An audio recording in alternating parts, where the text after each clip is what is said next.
क्षण भंगुर जीवन की कलिका,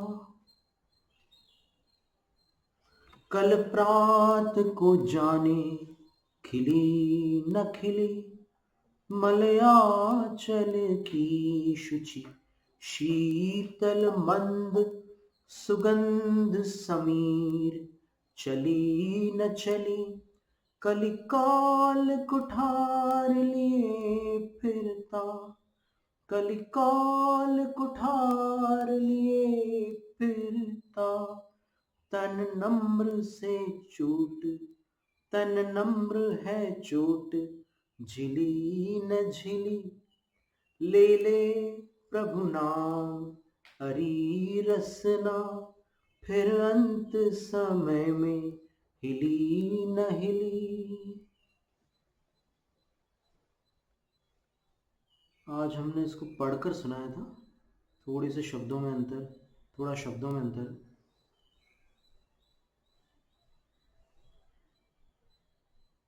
और इसके लेखक और सबकी जानकारी हमने निकाली तो पता चला कि बरेली के एक श्री नाथूराम शास्त्री जी थे। कवि लोग जो है ना अपने नाम में कुछ उपाधि जोड़ लेते हैं, हेमचंद हेम, फिर कुछ भी ऐसे वो कुछ ना कुछ नाम जोड़ देते हैं पीछे से। तो इनके नाम में श्री नाथूराम शास्त्री नम्र, ये नम्र उन्होंने जोड़ा हुआ था। रचयिता श्री नाथूराम शास्त्री नम्र, और ये बरेली के हैं, उत्तर प्रदेश। रचना सन 1960 के आसपास की है।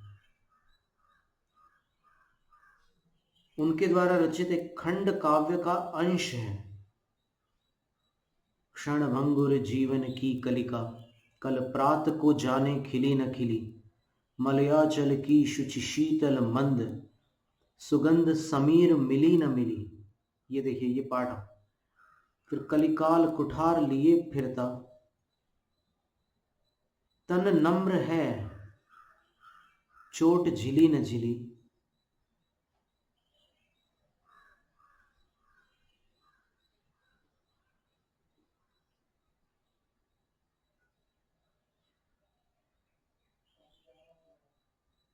ले ले हरि नाम लिखा उन्होंने, प्रभु नाम भी बोलते हैं कई लोग,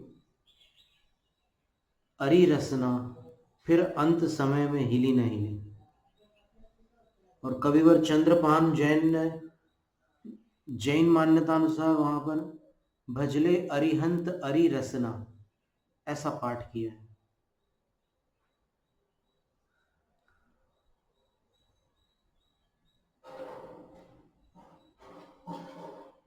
लंबी कविता है थोड़ी, 3-4 छंद होंगे इसमें। और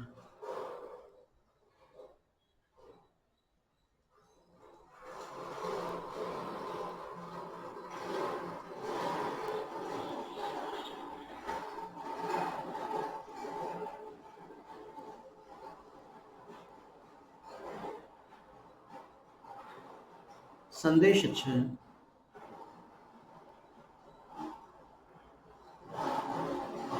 अंत समय की तैयारी आवश्यक है।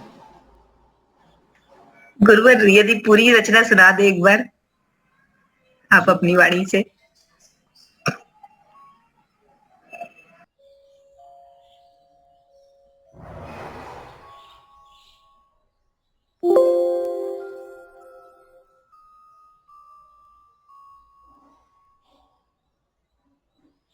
कौन सी रचना सुना दें? गुरुवर यही वाली जो आप बोले 3-4 छंद की है, तो पूरी सुना दे। पूरी हम थोड़ा सा, हमें एक बार पहले पढ़ना होगा उसको, अच्छा। क्योंकि हो सकता है छपने में कोई अगर त्रुटि हुई तो फिर बीच में अटक जाएंगे। जी जी। पूरी रचना गाकर तो हम ऐसे पढ़ के सुना देते हैं। मुख सूख गया है रोते रोते, फिर अमृत बरसाया तो क्या, फिर अमृत ही बरसाया तो क्या, जब भव सागर में डूब चुके, तब नाविक को तू लाया तो क्या, युग लोचन बंद हमारे हुए, तब निष्ठुर तू मुस्काया तो क्या। जब जीवन ही न रहा जग में, तब आकर दरस दिखाया तो क्या। बलि जाऊं सदा इन नैनन की,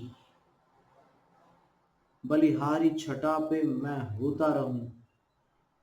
मुझे भूले न नाम तुम्हारा प्रभु, चाहे जागृत या सपने में सोता रहूं।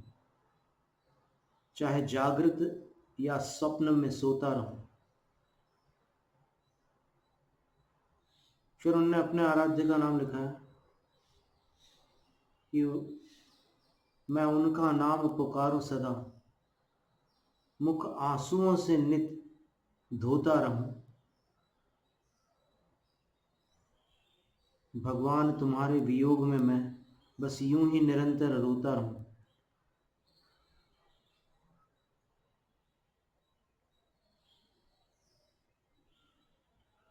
तो उन्होंने भक्ति में लिख दिया है अपने आराध्य के लिए। एक बार हमें देखना होगा इसको अलग से। कवि का नाम श्री नाथूराम शास्त्री नम्र, बरेली उत्तर प्रदेश। बरेली हम जा चुके हैं। बरेली से आहार करके हम निकले थे। अहिच्छत्र से जो यात्रा हुई थी तब की बात। चलो अपन फिर भगवान के गुणों के प्रति आते हैं। नमो अरहंताणम, नमो अरिहंताणम, नमो अरुहंताणम।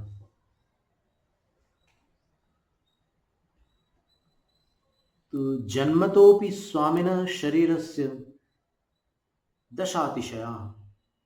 जन्म से ही तीर्थंकर स्वामी के शरीर के 10 अतिशय होते हैं। क्षीर गौर रुधिर मांसत्व, दूध के समान धवल रुधिर और मांस होता है। समचतुरस्र संस्थान, समचौकोर उनका आकार प्रकार होता है। वज्र वृषभ नाराज संघनन, अस्थिबंधन वज्र के समान सुदृढ़ होता है। सुरूपता, सुंदर रूप होता है उनका। सुगंधता, उनके शरीर से सुगंध आती है।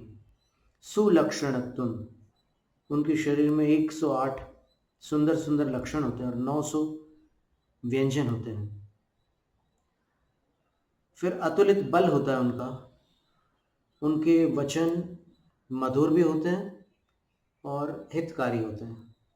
इस तरह के 10 अतिशय भगवान के शरीर के होते हैं।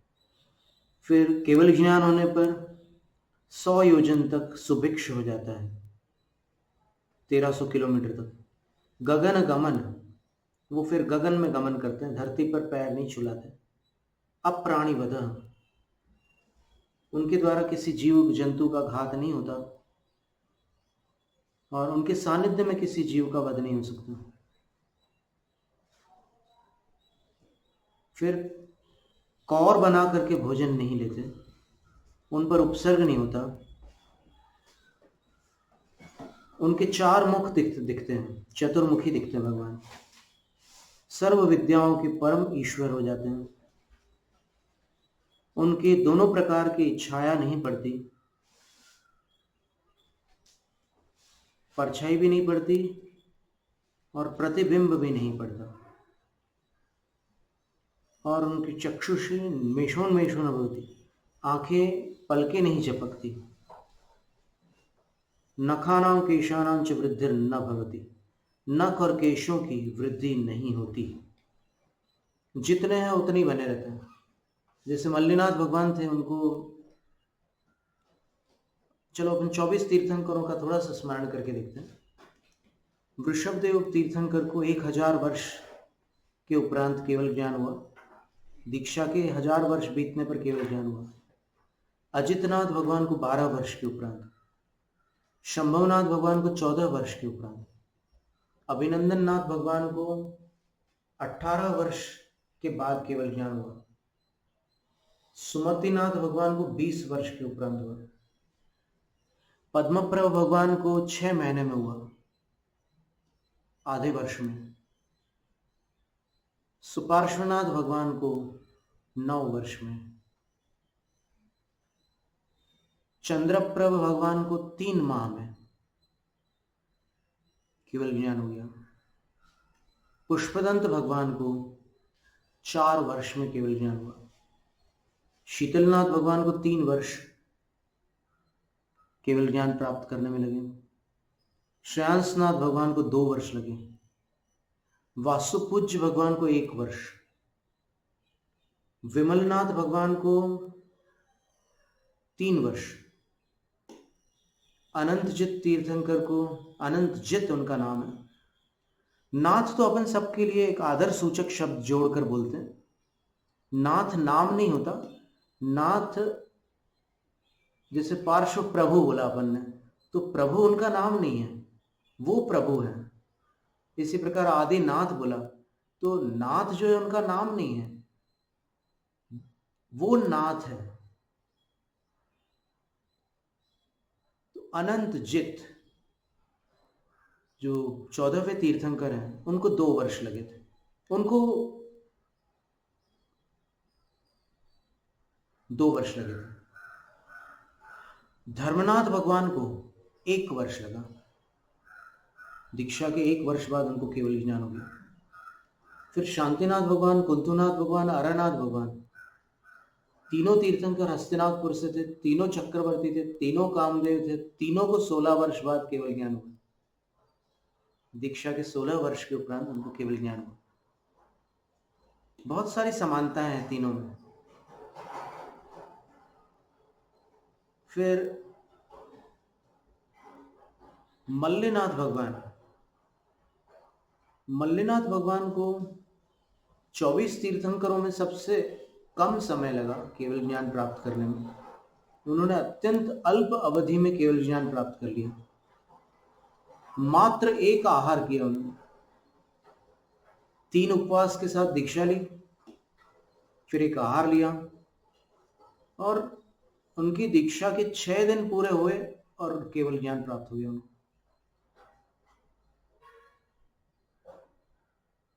और आज शायद कौन सी तिथि है?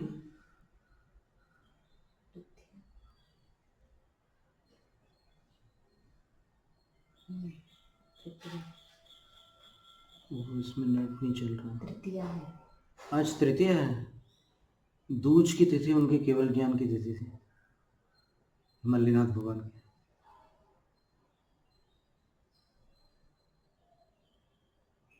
चलो ठीक है, अतिक्रांत नमस्कार कर लेते हैं। तिथि निकल गई, फिर भी आज अपन उनको नमस्कार कर लेते हैं। 6 दिन में केवल ज्ञान प्राप्त कर लिया था उन्होंने।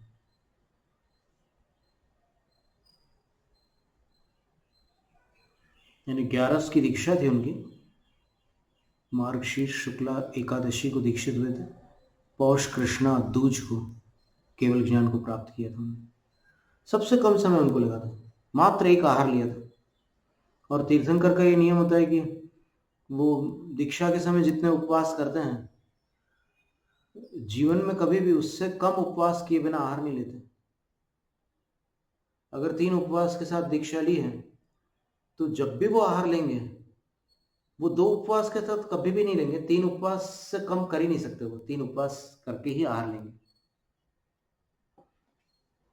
और अगर किसी दिन 4 उपवास कर लिए या 5 कर लिए, तो फिर उसके बाद के जो आहार होंगे उनके, वो उससे कम उपवास करके नहीं होंगे।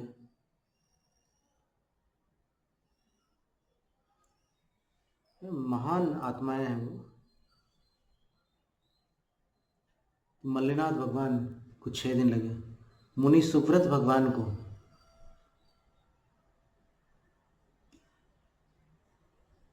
11 महीने 29 दिन, तो 1 साल कंप्लीट पूरा नहीं किया उन्होंने। वैशाख कृष्णा दशमी को दीक्षा ली, और वैशाख कृष्णा नवमी को अगले उसमें उनको केवल ज्ञान प्राप्त हो गया।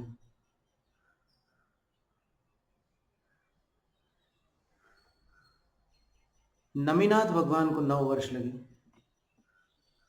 अरिष्ट नेमि तीर्थंकर जो हुए, जिनको अपन नेमि नाथ कहते हैं, नाथ तो भगवान का वाचक शब्द है, तो अरिष्ट नेमि तीर्थंकर भगवान को 56 दिन लगे हैं।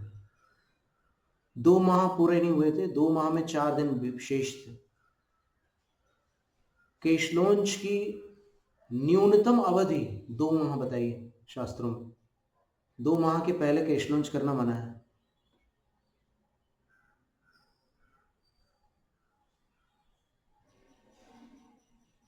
दूसरे केशलोंच का समय भी नहीं आया और उनको केवल ज्ञान प्राप्त हुआ। मल्लिनाथ भगवान, ये अरिष्ट नेमि तीर्थंकर नेमिनाथ भगवान। इसके बाद पार्श्वनाथ भगवान थे। तो पार्श्वनाथ भगवान को 4 माह में केवल ज्ञान प्राप्त हो गया और महावीर स्वामी को 12.5 वर्ष में केवल ज्ञान की प्राप्ति हुई।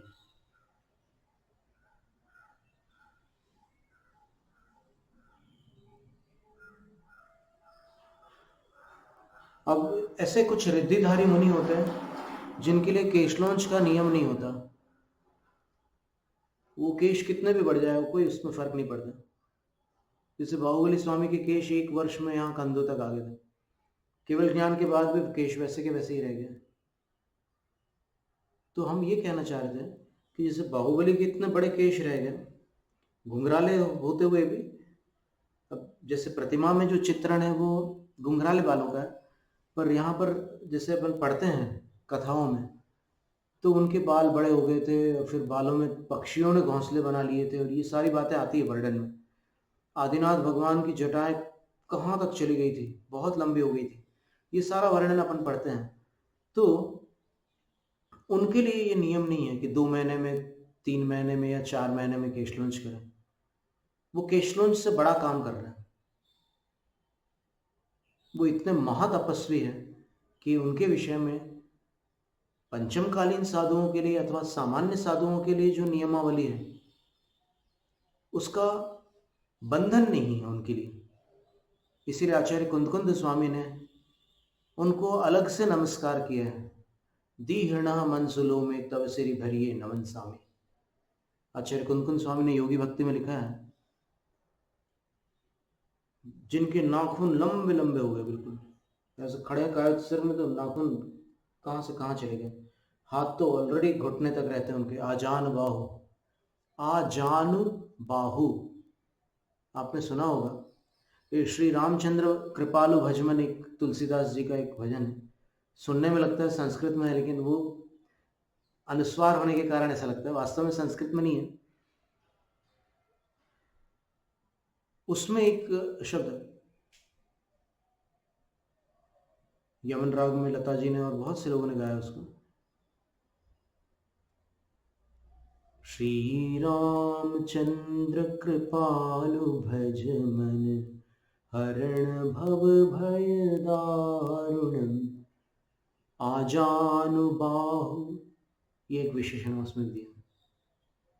सारे तीर्थंकर आजानुबाहु होते हैं। जानु का अर्थ ये घुटना होता है, और आजानुबाहु का मतलब उनकी उंगलियां यहाँ तक होती हैं, घुटनों तक। हाथ की उंगलियां अगर ऐसे सीधे खड़े हो जाएं तो यहाँ तक की उनकी घुटने तक आती उंगलियां। और नख जब बढ़ जाते हैं तपस्या करते करते, तो दीहृणः, बड़े लंबे लंबे नाखून हो जाते हैं। तो आचार्य कुंदकुंद स्वामी कह रहे हैं दीहृणः मनसु लोम में। फिर बोले कि मूछे और लोम यानी दाढ़ी वगैरह के बाल जो है, जटाएं बहुत बड़ी बड़ी हो गई हैं। ऐसे उन निर्ग्रंथ श्रवणों को, उन साधु परमेश्वरियों को नमन सामी, मैं नमस्कार करता हूँ कुंदकुंद आचार्य। तब सिरि भरी है, और कैसे हैं वो? तपस्या की लक्ष्मी से संपन्न है, उनको मैं नमस्कार करता हूँ। पंचम काल में ये आदेश नहीं है कि आप ऐसी तपस्या करो, कर भी नहीं सकते।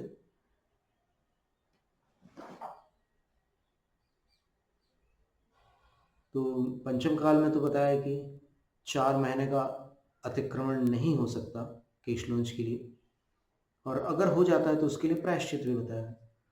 तो अपने लिए जो नियम है उसका पालन अपने को करना है। यहाँ पंचम काल में जो भी दीक्षा लेंगे उनको पंचम काल में जो निर्देश है उसका पालन करना होता है।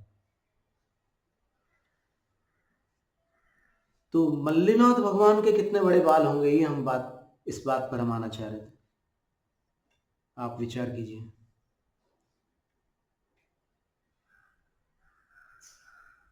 6 दिन में जिनको केवल ज्ञान हुआ है, 6 दिन में बाल कितने बढ़ते हैं?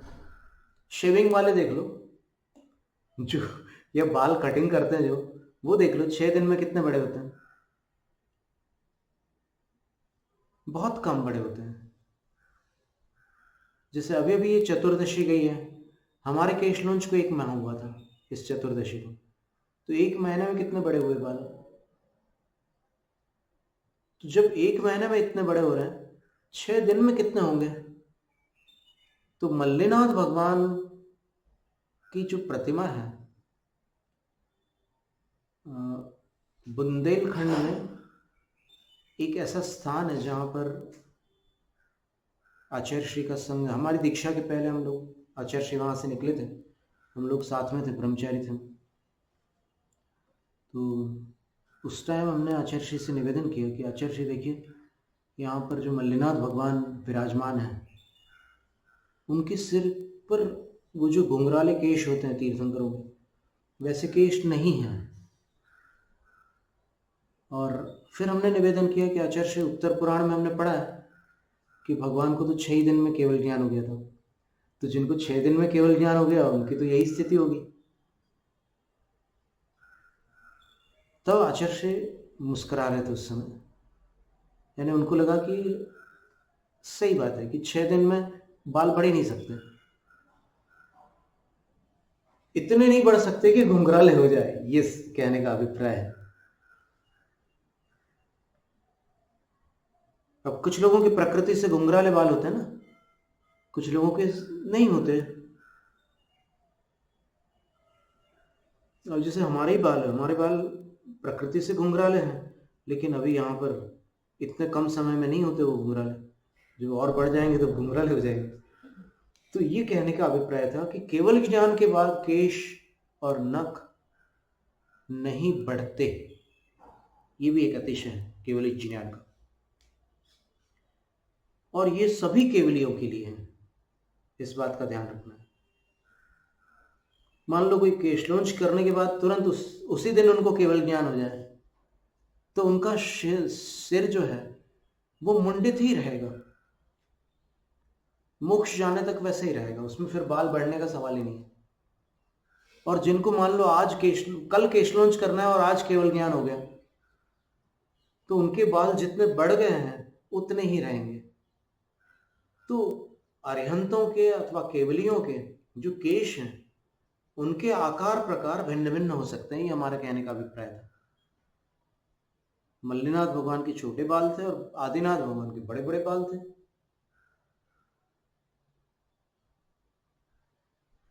कई ऐसी प्रतिमाएं हैं जहां पर आपको देखना कंधों तक के भगवान के बाल मिलेंगे ऐसे। बात को लिखे हैं ना, 1 मिनट हम देखते हैं। बहुत सुंदर प्रतिमा, अच्छा याद दिलाया आपने। ओह, इसमें नेट ही नहीं, फिर भी शायद मिल गया।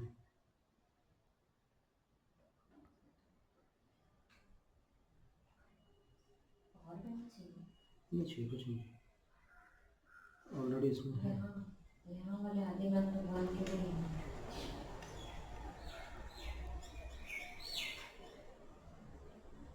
बहुत ही सुंदर चित्र हम दिखाना चाहेंगे।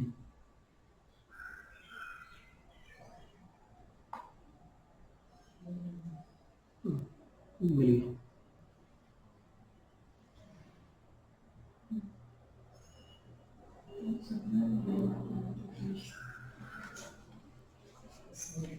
इतनी मनोहर छवि कहीं भी ढूंढने पर मिलना मुश्किल। ये देखिए,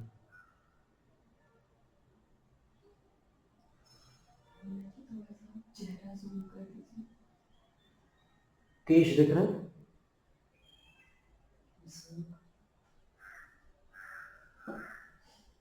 कंधों पर केश, ऑटोमेटिक जूम हो गया चेहरा, दिख रहा है।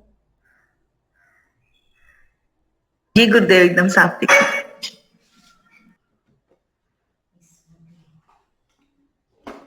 ऐसी कई प्रतिमाएं। आदिनाथ भगवान के केश बड़े थे, ये बात तो ठीक है। तो ये केवल ज्ञान का अतिशय है कि केवल ज्ञान होने के बाद बाल बढ़ते नहीं, नख भी नहीं बढ़ते, जितने हैं उतने ही रहते हैं। अब इसके उपरांत ये 10 अतिशय केवल ज्ञान संबंधी हो गए। घातिक कर्म क्षयजा एवं एते 10 अतिशया भवन्ति। घातिक कर्म के क्षय से उत्पन्न होने वाले ये 10 अतिशय होते हैं। अब 14 देवकृत अतिशय होते हैं। वो देखिएगा आप क्या है। सार्वार्ध मागधीया भाषा भवति कोर्थ अर्धम भगवत भाषाया मगध देश भाषात्मकम। ये महावीर स्वामी के लिए बता रहे हैं। महावीर स्वामी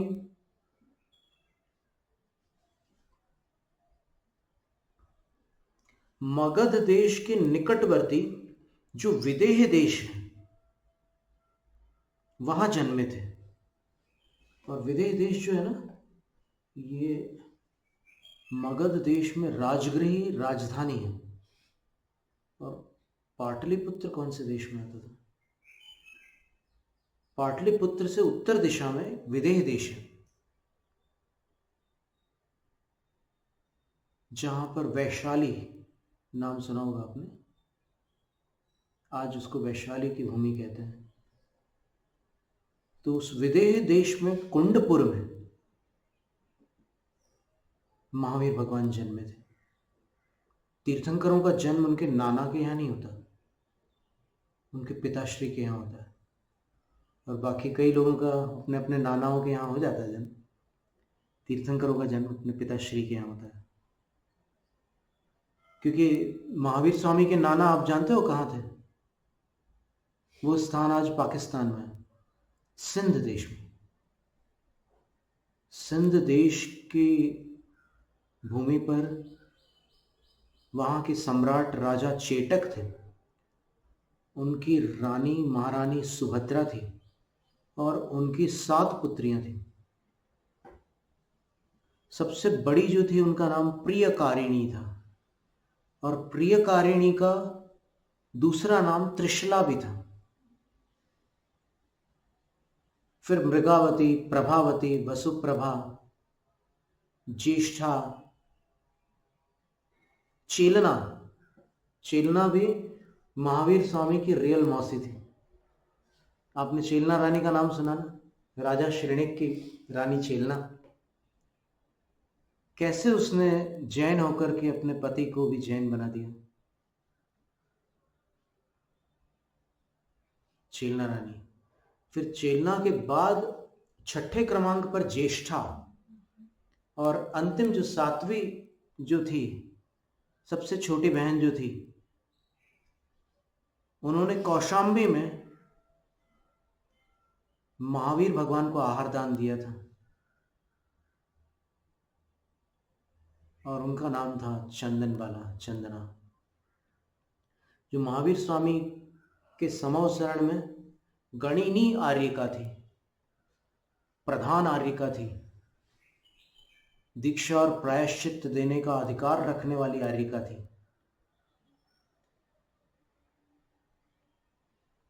और नारी पर्याय में जो सर्वोत्कृष्ट उन्नति होती है वो उनको प्राप्त थी। पवित्रता, ज्ञान, चारित्र, सब कुछ उनका सर्वश्रेष्ठ था। संयमा संयम लब्धि स्थान में उनके उत्कृष्ट थे। इतना ही बस इसमें एक अपवाद है कि जब कोई व्रती दीक्षा लेकर महाव्रती होने वाले होते हैं, उस समय उनके संयमा संयम लब्धि स्थान पंचम गुण स्थान के सर्वोपरि संयमा संयम लब्धि स्थान होते हैं। अन्यथा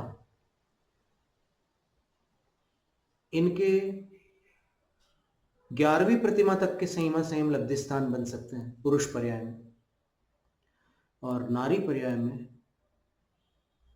11वीं प्रतिमा में जो क्षुल्लिका होती हैं उनसे हटकर मूलाचार की चर्या पालन करने वाली आर्यिका वाले संयमा संयम लब्धि स्थान प्राप्त होते हैं। तो सर्वोत्कृष्ट सेमा सेम लब्धि स्थान समव शरण में जो गणनी आरिका होती है उनको होता है, और अन्य आरिकाओं को भी हो सकता है। कोई और आरिका भी ऐसी विशुद्धि को प्राप्त कर ले तो उनके भी हो जाएंगे। तो आप देखिए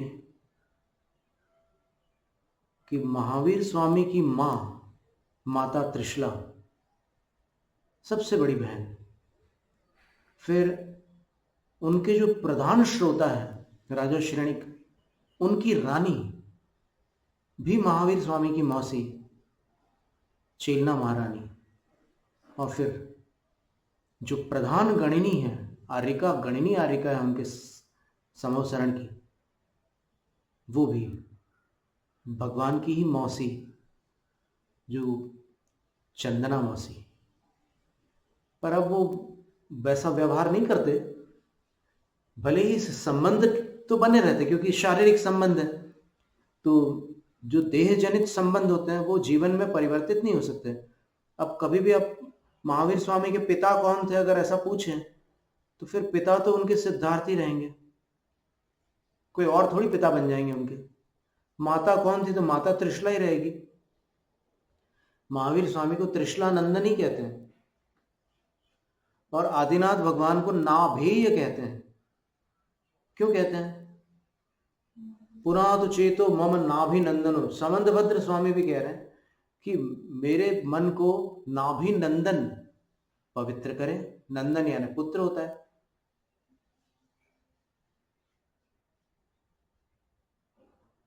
तो पिता का नाम तो वही रहेगा। अब आज वर्तमान युग में थोड़ा सा अध्यात्म का कभी कभी कुछ अतिरेक होता है, तब ऐसा कहने में आ जाता है कौन माता कौन पिता, आत्मा तो अनादि निधन है। अरे भाई ठीक है, आत्मा अनादि निधन है, कौन नहीं जानता कि आत्मा अनादि निधन है? ऐसा कोई एक भी जैनी है क्या जो जानता ना हो कि आत्मा अनादि निधन? बार बार मुंह से ये बात बोलना उचित नहीं है। पिता कौन थे? जब महावीर स्वामी के पिता सिद्धार्थ थे तो यहाँ पंचम काल में आप कौन से उनसे बड़े हो गए कि आप अपने पिता का नाम वो कर रहे हो? या ठीक है, या फिर चर्चा ही मत करो उस बारे में, लेकिन ये मत कहो कि ये मेरे पिता नहीं है। और एक बात और ध्यान में रखना कि अभी आप सिद्ध परमेष्ठी नहीं है। अजन्मा कौन होते बताइए आप? 5 परमेष्ठियों से अजन्मा कौन से परमेष्ठी? 4 परमेष्ठी जन्मधारी परमेष्ठी है, और एक ही परमेष्ठी ऐसे हैं जो अजन्मा है। नए विवक्षा से, नयों को तो लगा ही लेते हैं, जितने भी ज्ञानी जीव हैं वो अभिप्राय को समझ के ही अर्थ को घटित करते हैं, खींचातानी नहीं करते। ये शब्दों का जाल नहीं है ये, और शब्दों के जाल में फंसने वाले संलेखना को प्राप्त नहीं हो सकते, वो वहीं फंसे रहते हैं। संलेखना के में जाने के लिए विशुद्धि अपेक्षित है, और शब्द जाल में जाने वाले दुर्ध्यान को प्राप्त होते हैं।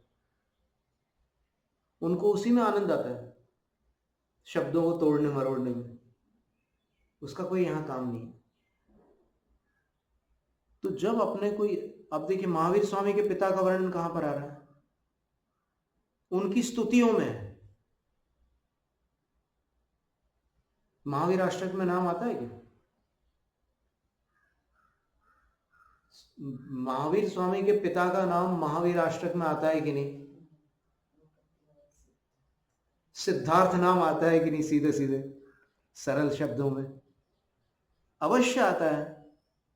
नृपति वर सिद्धार्थ तनयः अजन्मापि। देखिए वहां पर अजन्मा निश्चय नय से कह रहे हैं ना, निश्चय नय से कह रहे हैं, तो निश्चय नय से निगोदिया जीव भी अजन्मा है। अब क्या करोगे बोलो? तो उसमें कोई बड़प्पन वाली बात नहीं हो गई? आप अपने आप को अजन्मा बताओ और फिर मेरा कोई पिता नहीं है, कोई माता नहीं है, ऐसा मत करो। जो बात जिस अपेक्षा से सत्य है, उस अपेक्षा से सत्य स्वीकार करने से कोई मिथ्यात्व का बोझ नहीं आ जाएगा माथे पर। जैसा है वैसा स्वीकार कर लो, क्या आपत्ति है? आचार्य की आरती में मल्लप्पा का नाम आता है कि नहीं?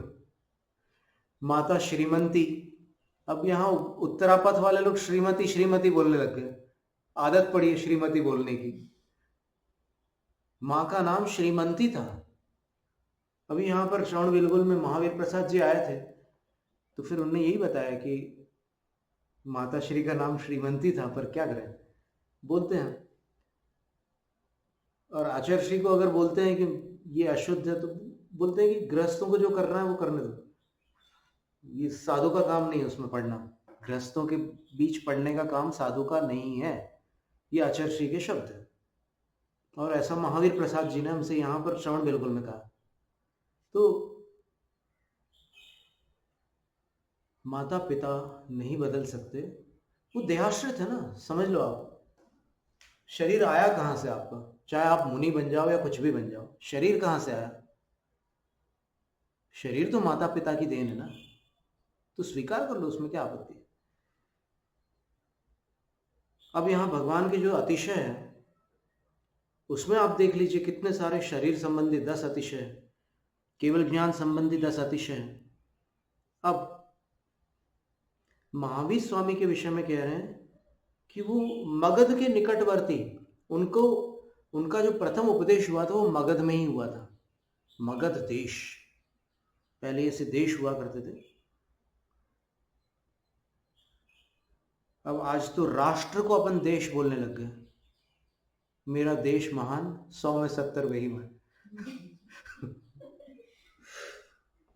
अपन राष्ट्र को देश बोलने लग गए, जबकि राष्ट्र अलग होता है, देश उसके अंदर के जो उप विभाग हैं वो होते हैं। जैसे बुंदेलखंड एक देश है, जैसे मालवा एक देश है, जैसे महाकौशल एक देश है, जैसे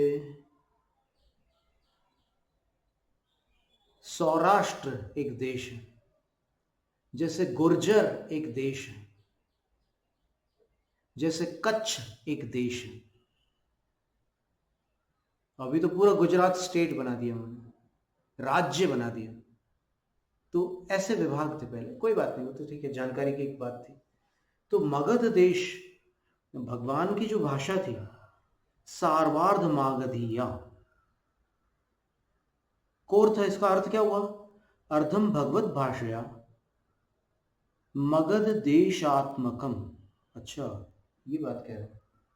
तो यहां पर फिर ऐसा समझना होगा कि संभव है भगवान के जन्म को लेकर के भी मतांतर रहे हैं।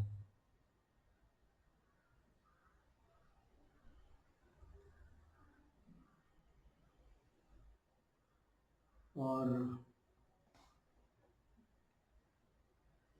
उसमें एक मत के अनुसार विदेह देश में जन्म हुआ भगवान का, फिर ये इस मतांतर के अनुसार मगध देश में भगवान का जन्म हुआ।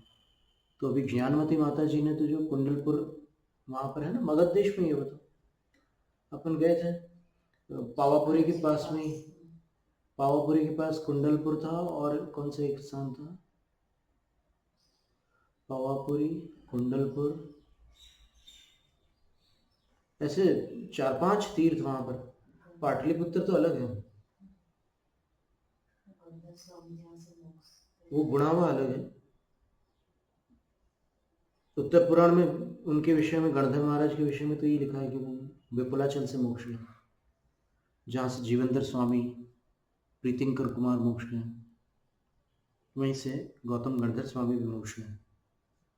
तो फिर ये कह रहे हैं कि अर्धम भगवत भाषया, भगवान की जो वाणी होती है, जो देवों के अतिशय के माध्यम से, आधी तो भगवान की मातृभाषा रहती है, ठीक है, और अर्धंच सर्वभाषात्मकम, और आधी जो होती है वो सर्वभाषात्मक होती है। यानी तीर्थंकर की जो वाणी होती है वो श्रोताओं को आधी तो उनकी भाषा में सुनाई देती है, फिर आधी अपनी अपनी भाषाओं में सुनाई देती है, अथवा उनकी वाणी ही दो, इस प्रकार 2 भागों में विभाजित है, और 2 मिलाकर के उनकी ऐसी वाणी बन रही है, सार्वार्ध मागधीया, सब भाषाओं में परिवर्तित हो जाती है उनकी वाणी।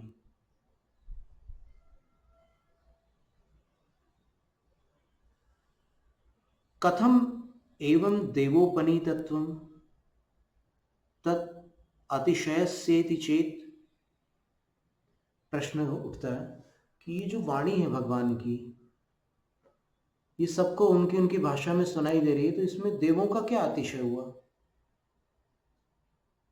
कैसे ये देवोपनीत है? तो उसका उत्तर दे रहे हैं,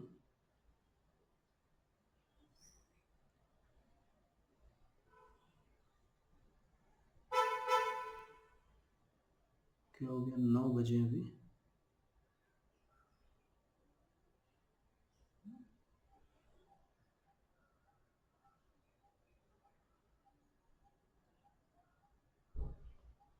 इस अतिशय पर अपन फिर विशेष चर्चा करते हैं।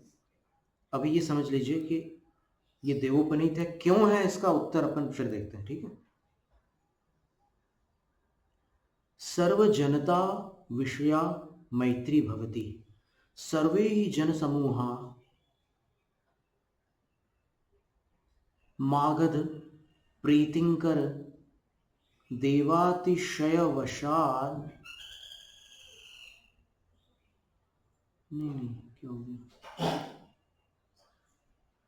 कुछ हमें थोड़ी सी अभी स्वास्थ्य में थोड़ी वो आ रही है अड़चन।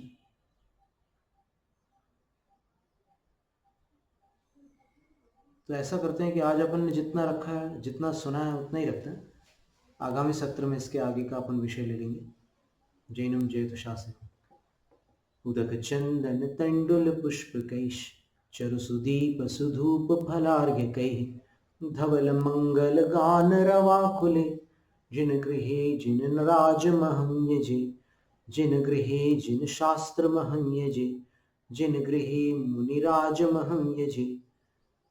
ओम ह्रां ह्रीं रूं ह्रौं ह्रस्यौसा देवशास्त्र गुरुभ्यो नर्घ्य पद प्राप्ते अर्घ्यं निर्वपामि स्वाहा।